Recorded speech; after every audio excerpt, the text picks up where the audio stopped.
Certo homem de posição perguntou-lhe: bom mestre, que farei para herdar a vida eterna? Respondeu-lhe Jesus: por que me chamas bom? Ninguém é bom. Repita isso: ninguém é bom, senão um que é Deus. Não precisa repetir, não. Era só o ninguém é bom. Vamos para o 20. Isso.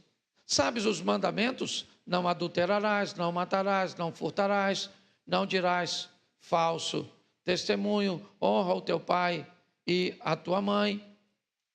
Replicou-lhe ele: tudo isso tenho observado desde a minha juventude. Ouvindo, Jesus disse-lhe: uma coisa ainda te falta. Vende tudo o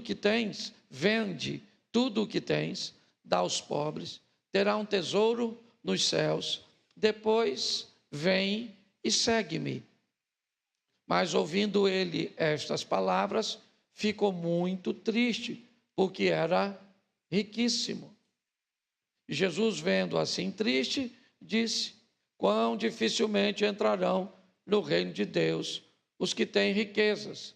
Pode continuar. Porque é mais fácil passar um camelo pelo fundo de uma agulha do que entrar um rico no reino de Deus. E os que ouviram isso disseram: sendo assim, quem pode ser salvo? Mas ele respondeu: os impossíveis dos homens são possíveis para Deus. Feche seus olhos.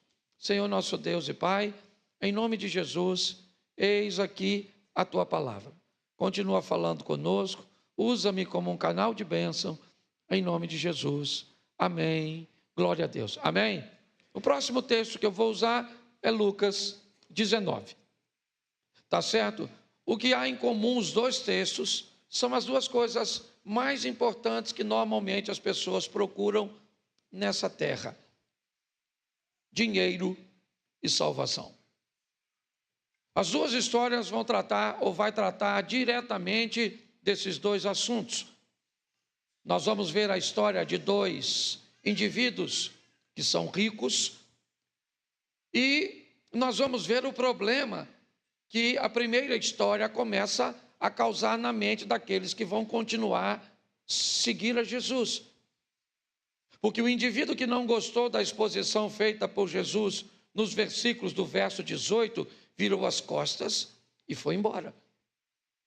Mas os indivíduos que vão questionar Jesus a respeito da salvação, eles eram empresários, pelo menos 4 deles. Um tinha um bom emprego, que era o Levi, agora nomeado por Jesus, Mateus. Os 4 pescadores, Pedro, seu irmão André, Tiago, seu irmão João. É importante entendermos que esses homens, muitos deles, quando estavam trabalhando, como Pedro, e Tiago, João e André, assim como o Levi, todos eles estavam envoltos com recursos econômicos. É verdade. Esses dois assuntos vão ser abordados aqui e nós precisamos ter um entendimento bem maduro disso, até porque as duas histórias contam, na verdade, a trajetória de um jovem rico e de um velho rico. É assim que funciona. A primeira história, o jovem rico, ou um indivíduo de posição, um príncipe, como queiram chamar, mas toda a colocação que se fizer a respeito dele, vai querer falar sobre sua posição econômica. Ele é um camarada bem estabelecido, e ele é novo e bem estabelecido. Mas apesar de tudo que tem, ele sabe que, como todo ser vivo, ele caminha na mesma direção, a rota é a mesma, certo? Todos nós um dia vamos ter que acertar as contas com a morte. E ele sabe que todo o recurso que ele tem não tem poder nenhum sobre essa outra área de sua vida.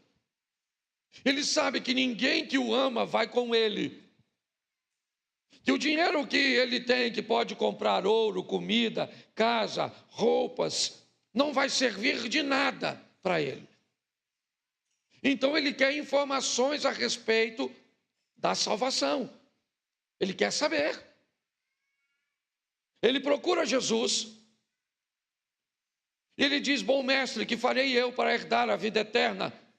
Jesus imediatamente desconstrói no discurso dele uma visão que o jovem tem a respeito do ser humano. Por que me chamas bom? Bom não há nenhum, somente Deus. Jesus está dizendo para ele o seguinte: não há nenhum, se o assunto é salvação, ninguém é bom o suficiente para ser salvo. Por mais que obedeça às Escrituras, por mais que seja um cidadão de bem, aliás, isso é obrigação de todos nós, independente de sermos cristãos ou não. Jesus diz: por que você está me chamando bom? Bom não há nenhum. E quando Jesus diz não há nenhum, nem mesmo ele, Jesus está dizendo para o garoto que o interrogou: você não é tão bom quanto pensa ser.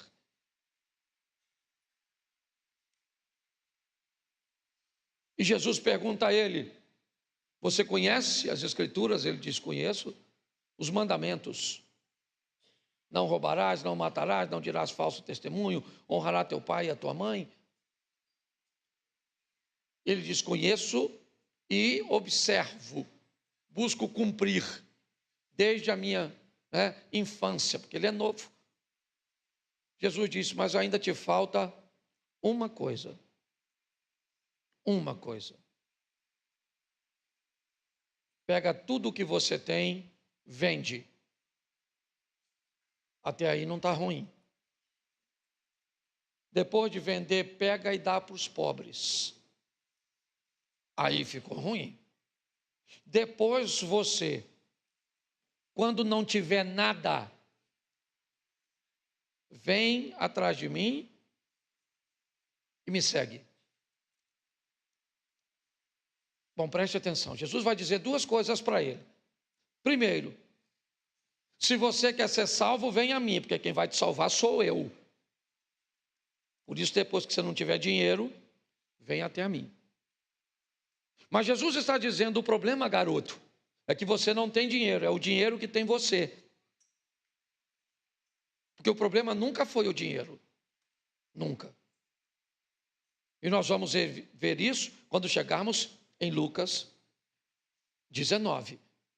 O que Jesus está dizendo para esse garoto é o seguinte: o dinheiro domina você, ele tem controle sobre você. Que se você, eu não sei se você já prestou atenção, mas é muito comum o dinheiro te ameaçar quando você tenta gastá-lo e dizer para você: não me gaste. Tá certo? Isso é para quem tem muito e fica avarento. Para quem tem pouco, o dinheiro vai embora do jeito que entra. A maioria de nós, né? Certo? O dinheiro parece ninja. Cadê o dinheiro que estava aqui? Sumiu. Ok? Mas eu quero que você preste atenção nessa história, por quê? Porque as duas coisas que almejamos aqui neste mundo, e não tem nada de errado nisso, certo? Que são recursos materiais e a nossa salvação, a nossa alma, elas precisam ser conduzidas em seriedade e vista de uma forma responsável. Jesus está dizendo para aquele rapaz, mas muito mais do que para aquele rapaz, ele também está dizendo para quem está caminhando com ele. Os discípulos estão observando. E Jesus começa a dizer, certo? Para eles, ou para eles ouvirem, o que indica que Jesus está querendo falar com eles. Porque quando Jesus não queria falar com seus ouvintes, ele guardava as informações para conversar só com os discípulos, depois em particular. Ele faz questão que os seus discípulos ouçam. É muito difícil um rico entrar, ou quem tem riquezas, entrar no reino de Deus. Posso dar para explicar isso um pouco mais de cuidado? Dá. Eu vou te falar uma coisa: se você tem dinheiro e se preocupa com a sua salvação, pegue um pouco do seu dinheiro, um pouco, diga assim, um pouco do meu dinheiro, E um pouco do seu dinheiro é referente à quantidade de dinheiro que você tem. Ok? Se você só tem R$ 1.000, você tem que pegar um pouco dos seus 1.000. Se você tem 10.000, um pouco do 10.000. 100.000, um pouco de 100.000. 1.000.000, um pouco de 1.000.000. Certo? Agora eu vou começar a falar de você. 10 milhões, um pouco desses 10 milhões. É isso aí. A história mudou, mas continua do mesmo jeito. Nós estamos lá plata. Money, o dinheiro é importante, sim ou não? Então é um pouco. Pastor, onde é que está isso? O rico e Lázaro. Qual é o problema do rico? Lembra a história? O rico e Lázaro. No desfecho dessa história, o que temos? Dinheiro e salvação. A mesma coisa. Certo? E quando nós vemos, o rico vai para o inferno, sim ou não? Por quê? Porque o rico era um adúltero, sem vergonha, safado. É isso? No decorrer da história, qual é o crime do rico? Não ter se conduído um pouquinho. Lembra a migalha que caía da mesa do rico? O que a vida está pedindo, o que Deus está pedindo do rico, não é o dinheiro inteiro do rico, até porque ele fez jus para tê-lo. É um pouquinho. E por não liberar um pouquinho de sua prosperidade para os outros, então não sei o quanto você ganha, não estou afim de saber. Eu só vou logo te avisando, ou você pega um pouquinho do que você tem para mudar a vida de alguém, ou manda lembrança para o chifrudo. E olha que eu não estou falando de pecado, aqui não. Eu estou falando de negligenciar, estou usando um outro texto, certo? Porque nós temos variáveis infinitas quando o assunto é vida com Deus e salvação e dinheiro. Tá certo? Então Jesus está conversando com este jovem e diz: pega tudo que você tem, vende, dá aos pobres, terás um tesouro no céu e depois vem e me segue. Jesus está dizendo para ele: o que você quer demais, para mim não tem valor nenhum. Por que nosso lema no momento da oferta é dizer a você: o que você representa para nós aqui com sua presença é muito maior do que o que você traz no bolso, porque usamos esse princípio. Você é muito mais importante do que seu dinheiro. Aqui ninguém senta em lugares privilegiados porque tem dinheiro. Pode sentar em determinados lugares porque tem relacionamento. E ele não envolve dinheiro, não. É assim que funciona. Mas o dinheiro é importante, sim. E qual é o problema desse jovem? Ele tem dificuldade de lidar com isso. Quando os discípulos perguntam, eles estão amedrontados, porque eles também querem dinheiro. Então eles começam a questionar: quem então pode ser salvo? Ninguém pode ser salvo. Aí Jesus diz: o que é impossível ao homem é possível a Deus. Mas a história parece encerrada. Mas Jesus precisa continuar ensinando. Então agora Jesus entra em Jericó, no capítulo 19. Coloca, por favor. Entrando em Jericó, atravessava Jesus a cidade. Eis que um homem chamado Zaqueu, maioral dos publicanos e rico, procurava ver quem era Jesus, mas não podia por causa da multidão, por ser ele de pequena estatura. Então, correndo adiante, subiu a um sicômoro a fim de vê-lo, porque por ali havia de passar. Quando Jesus chegou àquele lugar, olhando para cima, disse: Zaqueu, desce depressa, pois me convém ficar hoje na tua casa. Preste atenção. O garoto que estava com problema de dinheiro foi embora, sim ou não? Sim ou não? Ele aceitou o projeto de Jesus? Aceitou ou não? Jesus respeitou a decisão dele, sim ou não? Respeitou ou não respeitou? Isso. Você acha que aquele garoto saiu das orações de Jesus para que ele encontrasse o caminho da salvação? Não. Mas saiu da convivência de Jesus, porque não aceitou o parâmetro que Jesus estabeleceu. Jesus respeita a decisão dele. Ele vai embora, mas os discípulos não. E os discípulos estão com a informação na cabeça: nós queremos e precisamos de dinheiro. Então agora Jesus vai criar o mesmo ambiente de Lucas 18. A diferença é que ao invés de um jovem rico, é um velho rico. Agora Zaqueu, chefe dos publicanos, morador de Jericó, tá certo? Ele é rico. E ele procura ver Jesus, mas não o aborda como jovem rico. Ele optou por ver Jesus à distância. Ele poderia, pela influência que tinha em Jericó, mandar um mensageiro, certo? Que abordasse Jesus ou um dos discípulos, dizendo que queria conversar com ele. Provavelmente Jesus não negaria. Mas ele meio que às escuras, escondido, envolto provavelmente as folhas da figueira ou do sicômoro, ele não quer ser visto, não quer ser notado, ele quer apenas algo superficial. Por quê? Porque Zaqueu sabe que não é bom. Zaqueu sabe que não merece. Enquanto o garoto pensa que merece, pensa que é bom, porque se você for olhar para a sua vida, inevitavelmente não é só a sua vida que lhe serve de parâmetro, são as dos outros. E quando você olha para outros crentes que vivem perto de você, você tem a sensação que você é melhor do que eles. Todas as vezes que você tiver o sentimento que sua vida com Deus é melhor do que a dos outros, essa influência não vem de Deus, mas de Satanás. Porque todas as vezes que você vai para a presença de Deus, lembra do profeta Isaías? Eu vi o Senhor, ai de mim que vou perecendo, porque sou um homem de lábios impuros, habito no meio de um povo de impuros lábios, meus olhos viram os reis, o Senhor dos exércitos. Você lembra disso? Porque todas as vezes que um indivíduo ia para a presença de Deus, você não enxerga a vida de ninguém, a não ser a sua. Ao contrário do garoto, Zaqueu sabe que não é bom. Zaqueu sabe que não é tão honesto como deveria ser. Ele tem ciência disso. Talvez porque seja mais velho.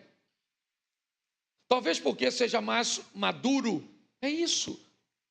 Lembra, ensina a contar os nossos dias de tal maneira que alcancemos corações sábios. Ficar velho não é garantia de amadurecer e de ficar sábio. Mas dificilmente vamos ver sabedoria e maturidade em alguém novo demais. Agora, este homem não aborda Jesus. Ele quer apenas vê-lo à distância. Está curioso. Talvez por não entender como um cara que é amigo dele de profissão, que ganhava tão bem, que era um cobrador de imposto também, tendo a segurança da águia romana, a garantia e o poder da influência de Roma. Como é que Levi abandona a vida de cobrador de impostos para se tornar um discípulo? Isso era um prejuízo econômico muito grande. Talvez seja por isso, porque quando você começa a abandonar a vida antiga para tomar uma nova postura, quando aquilo que lhe era extremamente valorizado, amado, começa a perder valores, as pessoas que estão ao seu redor começam a ficar de olho em você. Elas começam a prestar atenção na sua vida, sua maneira de falar, ela mudou. A sua maneira de usar determinadas coisas, ela mudou. Mudou seu vocabulário, sua vestimenta, seus princípios. Está todo mundo, a Bíblia diz que nós somos recheados de uma grande nuvem de testemunha, está todo mundo de olho em nós. Pode até não falar conosco, aliás, a maioria não fala com você, mas fala com outro. É assim que funciona.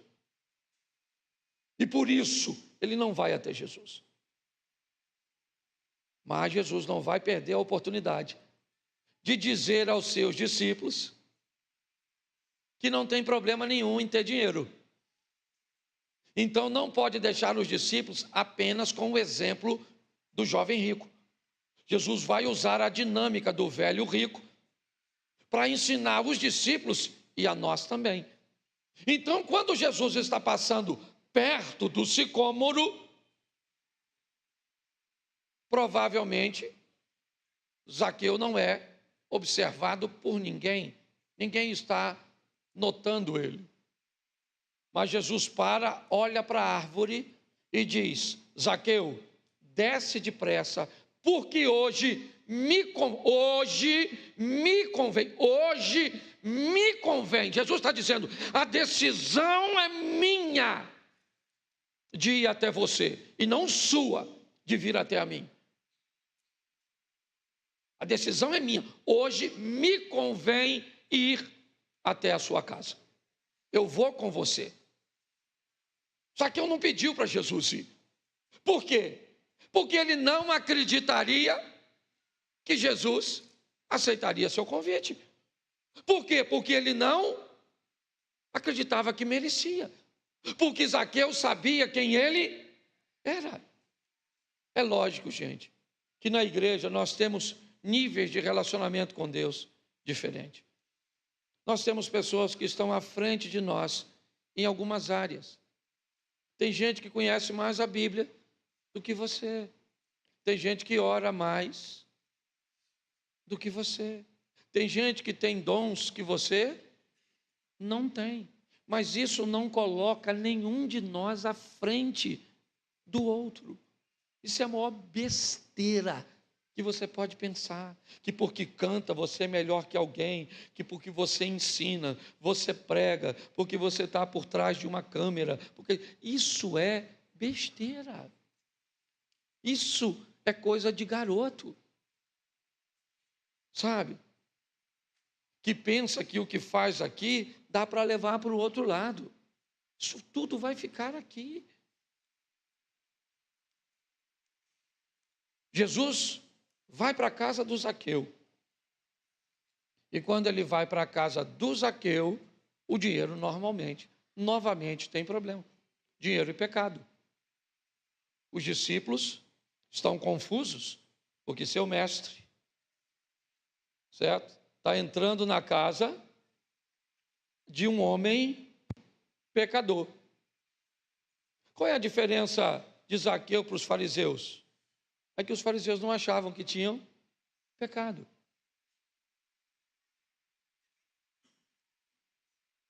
Eu não sei se eu estou conseguindo informar você, mas você quer se transformar num crente extraordinário? Para de olhar a vida dos outros e olha para a sua. Corrige a sua. Jesus está conversando agora dentro da casa do Zaqueu. E lá fora as pessoas estão concorrendo. Como ele ia, a ver se ele seria o Messias.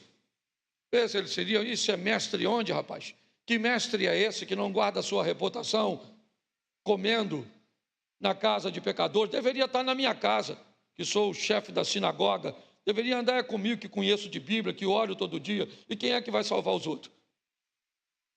O evangelho chega nos outros como? De repente,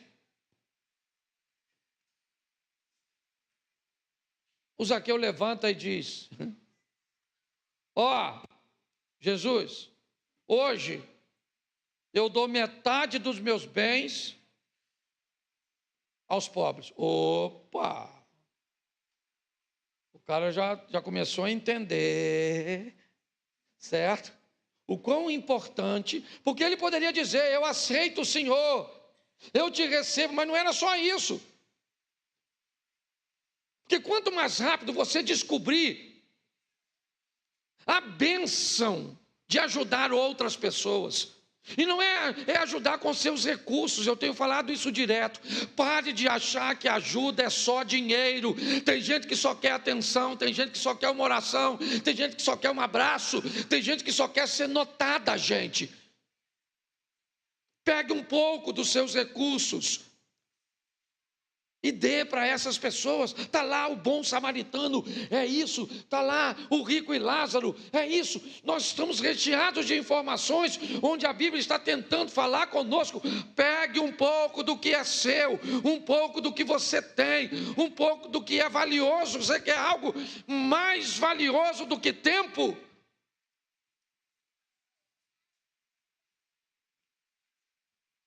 Entenda isso. Desde a maneira mais simples que você puder, desde servir um copo d'água a alguém. O que é um copo de água? A Bíblia diz isso de uma forma magnífica. Ceder um pouco de você a outras pessoas, porque isso nos fará melhor, nos fará mais íntimo, mais parecido com Deus. Jesus deixa a sua glória e vem para a terra. E o que ele mesmo diz: eu não vim para ser servido, eu vim para servir, para dar a minha vida, para dar um pouco de mim. Eu sei que para algumas pessoas isso é mais fácil, servir, sabe? Servir, desde coisas simples, que parece que não tem significado nenhum. Há uns anos atrás, a gente ainda estava na igreja antiga, eu fiz um churrasco no sítio, e tinha um cara que caminhava com a gente, não lembro o nome dele, agora, acho que era Fabrício, lembra ele? Era Fabrício o nome dele? Que andava com Jorge, Fabrício, não é isso? E aí nós fomos, um cara maneiro, gente boa pra caramba, estava acostumado em outros lugares, e a gente estava fazendo churrasco, e de repente eu peguei a bandeja do churrasco, e comecei a servir todo mundo. E aí ele olhou para mim, e falou assim: ô pastor, por que o senhor está servindo? Eu falei: porque vocês estão na minha casa. Ele falou: mas o senhor não tem. Era uma bandeja. O que é servir um pedaço de carne para alguém? É alguma coisa? Talvez para você não, mas para mim é. Eu aprendi que nas coisas simples, naquelas coisas aparentemente insignificantes, é isso. E não estou falando que isso me torna ou te torna melhor que ninguém, não é nada disso. Eu estou dizendo a atenção que você pode dar a alguém. A diferença do jovem para o velho é que o jovem não sabe disso. O velho agora diz: eu dou metade dos meus bens aos pobres. Jesus falou assim: metade não. Acabei de ter uma conversa com um jovem e é tudo ou nada. Esse dia eu estava num culto que o cara foi ministrar uma oferta. Eu acho esse momento de oferta o maior barato. Eu gosto disso, mas acho que uma hora isso tem que acabar. E aí, ele foi e falou: traga o seu Isaac. Entrega o seu Isaac, entrega o seu Isaac, entrega o seu Isaac, traz o seu Isaac, traz o seu melhor. E eu estou construindo a ideia na minha cabeça, que a gente conhece um pouquinho. Eu falei: Senhor, se eu levar o meu Isaac, eu vou ter que voltar com o meu Isaac. Porque o Abraão não sacrificou o Isaac. Ele sacrificou o cordeiro e não o Isaac. E aí eu falei: Senhor, se eu for botar o Isaac no gasofilácio, eu vou fazer assim, ó. E coloco o Isaac no bolso. Porque as pessoas entendem tudo errado. Você consegue entender a importância de fazer algo por alguém? Todo dia você tem que melhorar a vida de alguém de alguma forma. Uma coisa muito simples. Mas você foi chamado para isso. O Zaqueu diz: eu dou metade dos meus bens aos... Porque ele se converteu, mas não ficou otário. Ele entendeu. Ele entendeu que ele tinha muito mais do que precisava para si mesmo. E se ele abrisse mão de 50%, para ele não faria diferença. Eu não estou falando que você tem que dar 50%, não. Eu estou dizendo que você precisa fazer um pouco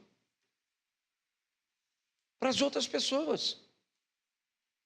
E quando Jesus escuta, olha que coisa louca, Dou metade dos meus bens aos pobres. E se de alguma forma eu tenho defraudado alguém, o restituo quadruplicado.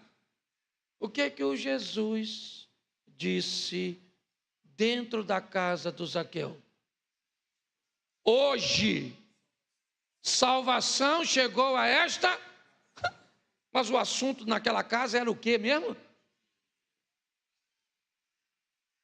O assunto dentro da casa era dinheiro. E Jesus diz que por causa de uma visão a respeito de bens materiais, a salvação chegou. Porque quando a nossa fé em Cristo se estabelece dentro de nós, nós temos a segurança nele de que não vai nos faltar nada. Você consegue entender isso? Então, a minha proposta hoje, primeiro, é fazer com que você entenda que é importante que você seja próspero. É importante que você tenha recursos a mais do que você precisa, para que você possa pegar seus recursos e canalizar para 3 áreas.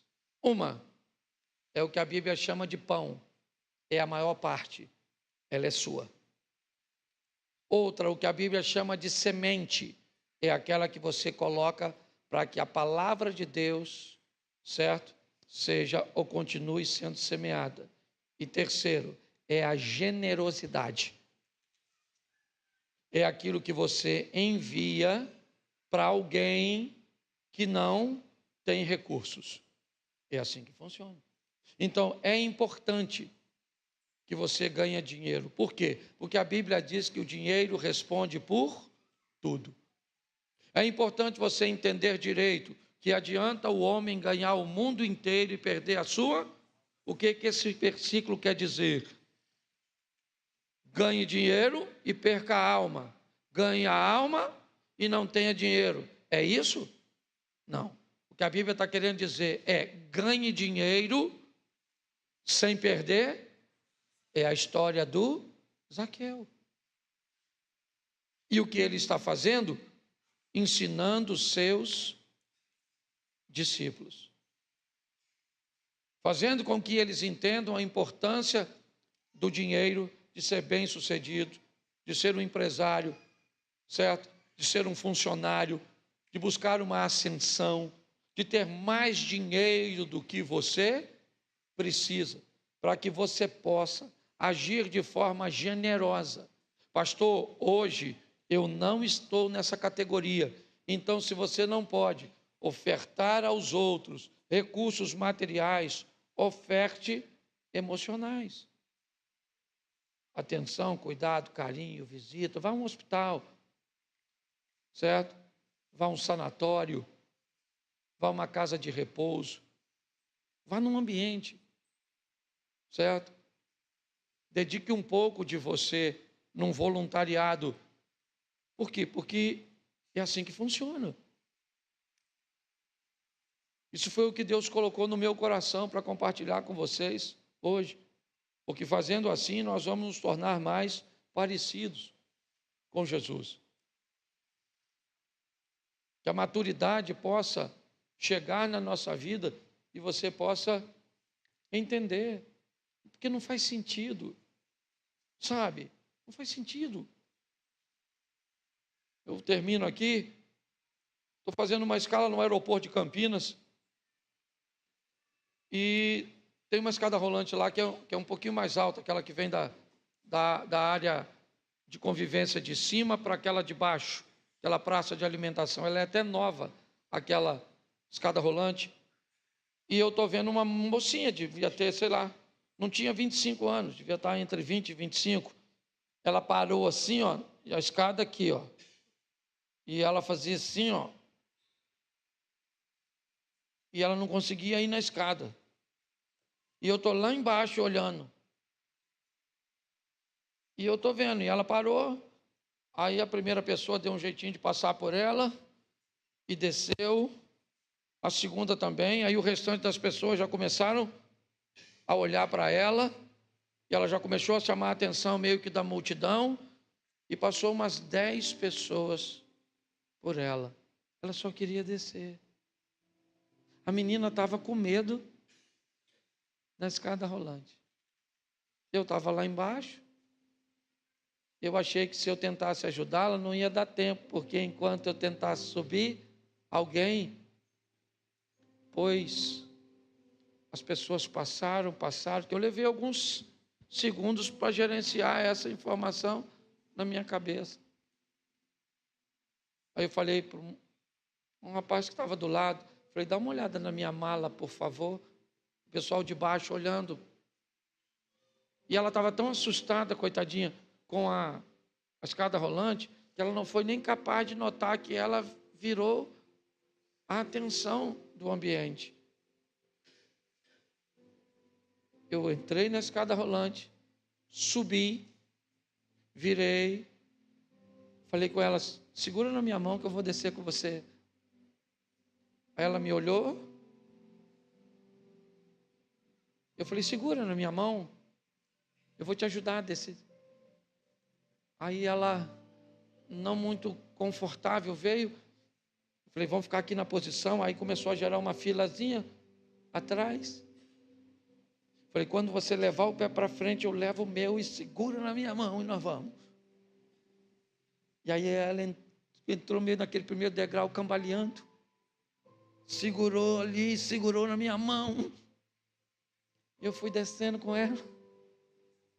Quando nós chegamos lá embaixo, eu falei, viu, não foi difícil. Ela estava tão nervosa, coitadinha, que ela não foi nem capaz de me dizer obrigado.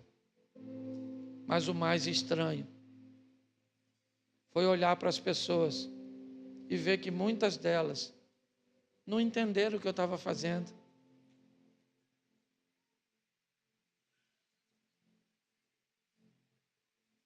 Às vezes você não tem noção de como está a pessoa que está do seu lado.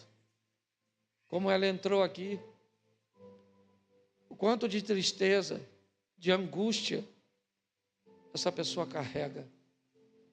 O quanto decepcionada ela está. Às vezes ela cria um nível alto de expectativa em nós que nós nem temos como cumprir. Boa parte das pessoas que saem da nossa igreja e vão para outras, não é por causa de som, não é por causa de estacionamento. Sabe qual é a reclamação? Atenção, cuidado, ninguém me notou, e eu não vou tentar dar a minha atenção para todo mundo, porque eu não vou conseguir. Eu já tenho muita gente aí que já me ajuda bastante, mas nem eles me ajudando, nem os pastores atendendo, são suficientes.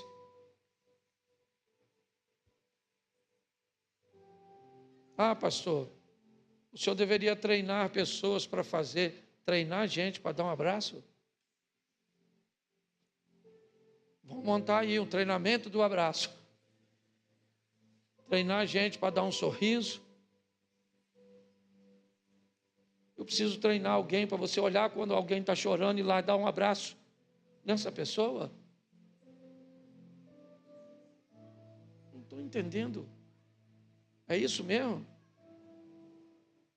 Dá para todo mundo fazer um pouquinho.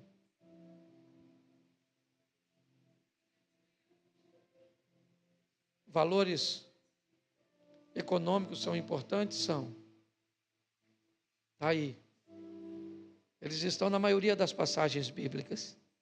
Porque o Judas vende por causa da grana. É sempre isso. O poder econômico, a salvação. Faça algo por alguém.